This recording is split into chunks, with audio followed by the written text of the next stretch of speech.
I was on a hunt for an eyebrow pencil that was really slim so that I could do really detailed work that created really bold lines and that lasted all day. And this Maybelline Express Brow has done the trick for me time and time again.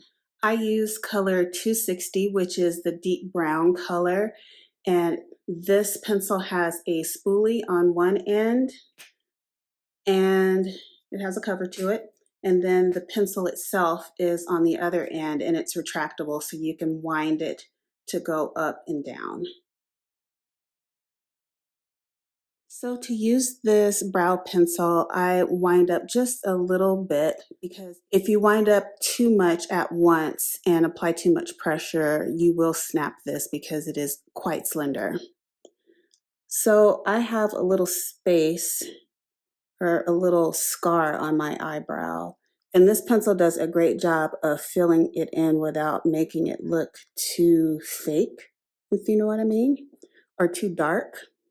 Once I'm finished applying as much color coverage as I want, I take the spoolie side and just brush my brows.